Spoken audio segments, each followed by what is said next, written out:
Down by one with the tying goal on his stick, Ryan Strome missed a wide open net. Not that stupid. Well, I guess it wasn't wide open. Sergachev made a kick save and a beauty.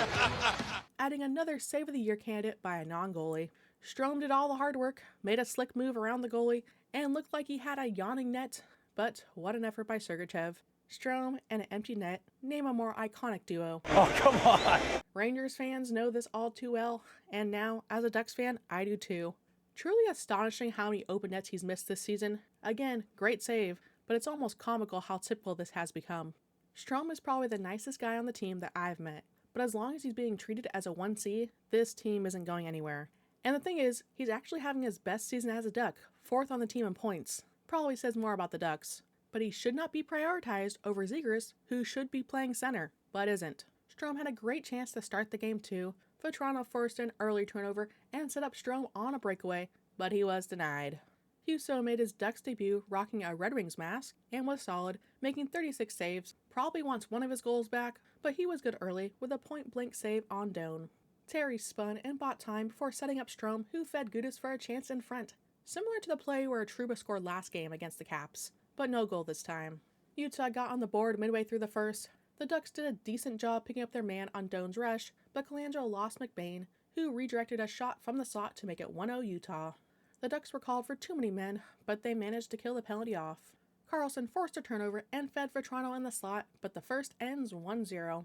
The first felt similar to the Caps game where the Ducks were being outshot 17-8, a season high for Utah in a period, but the second was a bit better from the Ducks.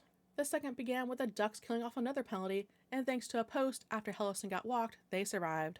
Then came the Strome chance I already talked about.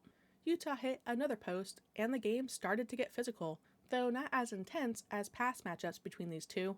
Still, we saw big hits from Gudas, and even McTavish got rocked, and of course, pesky Vetrano all night too.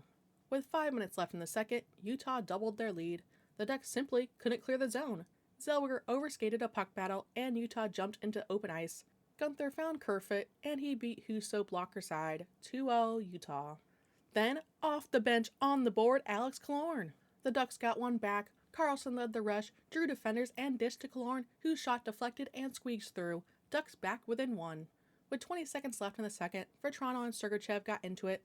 Vetrano caught Sergachev in the face, but as always, the retaliation is what gets called. Frankie got punched in the back of the head, but let's be honest, he went down pretty easy again. The Ducks didn't convert on the remaining power play time to start the third.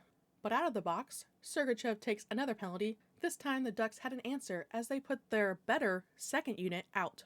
What a one-timer! The Zegras feed, the McTavish finish, and the drive-by scream from Carlson. 3 power play goals in 4 games now. Tie game. Forget mac and cheese, it's mac and Z. But then another Ducks penalty. Zellweger got called for hooking with 15 minutes left, and Utah capitalized.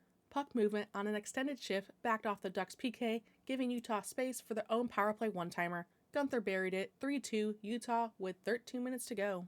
Utah was absolutely relentless on their sticks, blocking shots, and disrupting everything the Ducks tried to generate. The Ducks didn't create a single dangerous chance worth mentioning in the remaining time. Husso got run into on a breakaway, but stood tall, with Zegras helping on the back check. Then Hayton got sprung on a breakaway, but Husso stood tall again.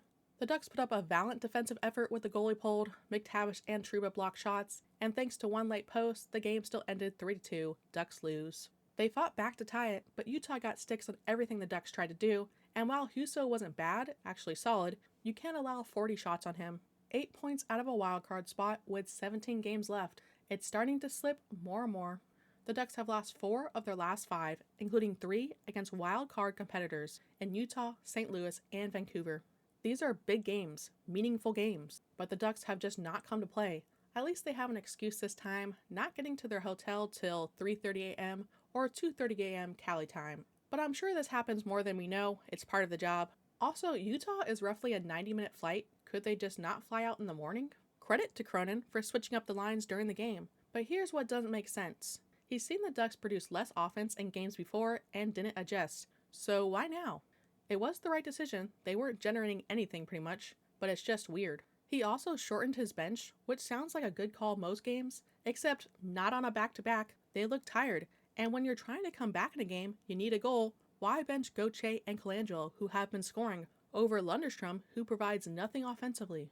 This felt like a game where they needed their coach to step up and give them as much help as possible, and he didn't, and he really hasn't all season. Have the Ducks been better? Yes, but they could have been even better with a better coach. You know what? I'll give him an out. He had the 2021 Ducks out there. Whoops. The Ducks now take on the Trashville Predators back at home at 7 p.m. Thank you to our members. If you enjoyed the video, like and subscribe. Thank you for watching, and go Ducks. Rick Cronin has done a terrific job. We saw him last year at the end of the year. I mean, he looked like a defeated coach, almost overwhelmed at times.